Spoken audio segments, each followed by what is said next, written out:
The finals is a breakout hit, but nobody's really that good yet. So here are 25 ways you can easily get ahead of 99% of the player base. The current best way to cheese a kill in the finals is by using the nuke. The nuke is a heavy strategy where you combine the C4 with the exploding barrels to instantly one-shot any enemy or even entire teams. So let me explain. Ideally, you're going to want to use the green or the gas barrels for this. Simply slap 1 or 2 C4s on top of the barrel and throw it towards the enemy. Once the barrel gets close enough, activate the C4 for an instant damage of over 478 per player. Keep in mind, if you try doing this using the red canisters instead, it is important that you place the C4s at the tip of this end before throwing it on an enemy. And of course, timing the C4 trigger so you activate it when it hits them is the key. Gas can quickly be countered by setting it on fire. This can be done with this yellow barrel, a power grenade, or a flamethrower. In the same vein, you can also immediately put out fires by using a smoke grenade or throwing some of these fire extinguisher shaped smoke canisters at it. Real subtle, guys. There is also another great tip for clearing mines and placed objects, but we will get to that one later in the video. You can quickly scale entire buildings by getting into a window, looking inside,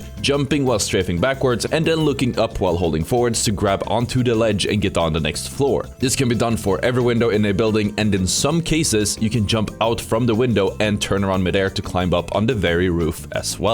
If you're playing on tournament mode, either casual or ranked, and you happen to be ahead of the other teams by a sizable amount of cash with less than 2 or so minutes left in the game, instead of trying to grab the vault and start a cash out for some unnecessary cash and unnecessary risk, just let the timer run out. You can win the game by just grabbing a vault and holding onto it without letting any other team taking it from you. An easy way to start doing more damage is to spend at least a few minutes in the practice range a day with your favorite weapons, shooting at walls to study their recoil patterns, and encountering your aim movement, the way the bullets are traveling, to learn the perfect recoil for those weapons. You can actually use your crouch as you are reviving a teammate, or even stealing a cash out. You can use this to your advantage and spam the crouch button when you're either reviving or stealing to make yourself at least a little bit more difficult to hit. Much like hitting the like button on this video, Heavy's mesh shield is a one-handed ability. This allows the Heavy to take a zipline and use the mesh shield at the same time. So if you have a Heavy on your team, make sure that they take the zipline first while holding the shield towards the end of the zipline, just in case anyone is holding on the other side. And yeah, this does assume that you're running a Heavy with a mesh shield, which you should be doing, but more on that later. If you're playing on the Seoul 2023 map, keep in mind that the hospital, which is this spot, is the best position in the entire game across all maps.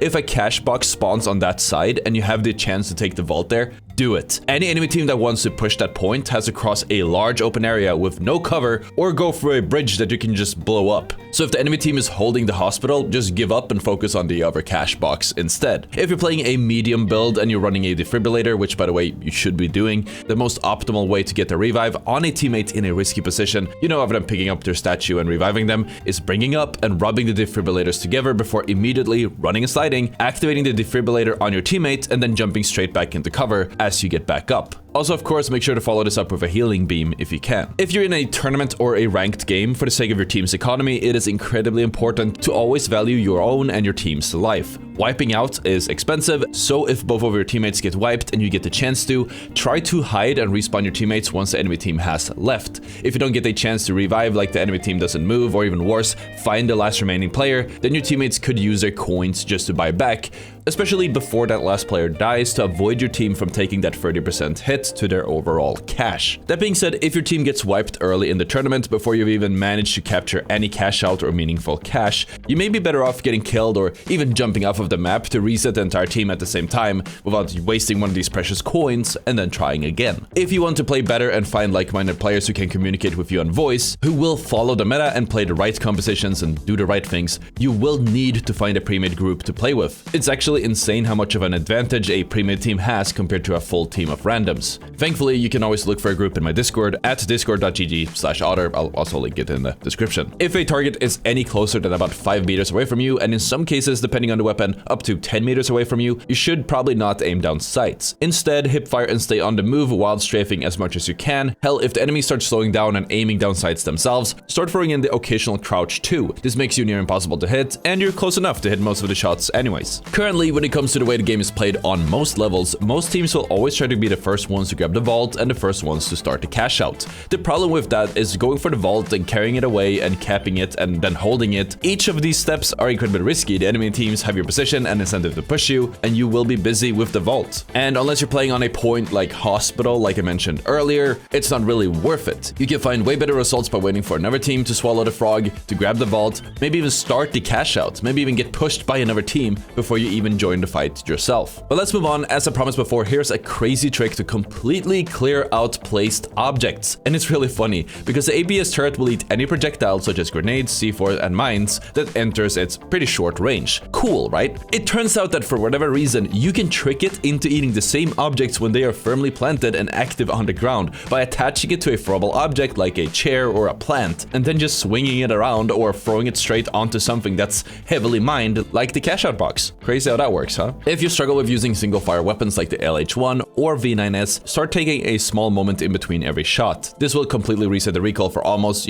comparatively no effort. If you and your team decide to hold a position, especially a high ground, always make sure to destroy any means that a team can use to get up there. That includes, but is not limited to, zip lines, ladders, or bridges and walkways that lead to you. And this doesn't mean just your own high ground, this can also include the ones that lead to any high grounds nearby. At the moment, the strongest, most meta composition to get as many wins as possible will be the double medium and single heavy, or double heavy and single medium combinations, with the intention of playing around each other and just keeping each other alive with utility that builds off of each other for as long as possible, and also a lot of firepower. I'm just putting this one out there. I will covering this more in depth in a later video, so make sure you have subscribed. When you capture a cash out, don't just all sit in the one room right next to or on top of the cash out defending and waiting for the timer to go down. Take the surrounding high grounds or power positions that I've covered, which gives you the highest chance of winning the upcoming fights, but also make sure you still have a view over the cash out and that you're close enough to dive on top of it if a team tries to make a risky play. Surprisingly, not many players know this, but you can actually perform an underhand throw with a grenade by using your secondary fire key, which is right click if you're on PC. This gives you a much weaker throw than the normal one. Speaking of grenades, if you are running a frag grenade in your loadout, it's good to know that it is one of the few grenades that have a fully accurate visual trajectory for its overhand throw, that being the normal throw. If the entire path is visible, the grenade will blow up as soon as it reaches the very end of that path. Despite being a cool flashy game with huge explosions, the fact of the matter is that the finals is one of the worst games to go for the super risky plays. They almost never pay off and the reward is almost never there. Even if you do the impossible and clutch up, odds are you're going to get third-partied by another team.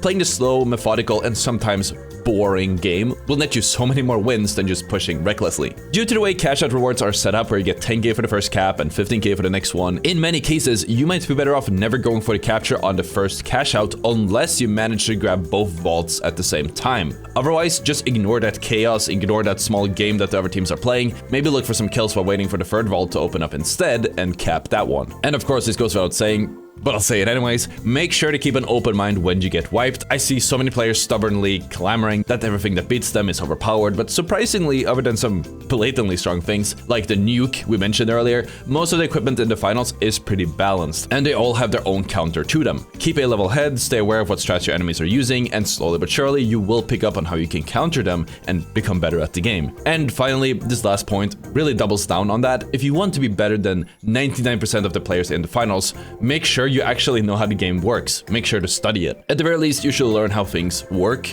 Not necessarily the nitty-gritty details, but if you know how every item works and how every ability works and how they're going to be used against you, odds are you will know what to expect and even how to counter or deal with it. Knowledge on its own can turn a finals player from somebody who dies all the time with no impact to the real carry of their team, so don't sleep on it. If you are ready to take that plunge and learn how every ability in the game works, make sure to click the video on the screen. Thank you so much for watching, and I'll see you all tomorrow. Peace out.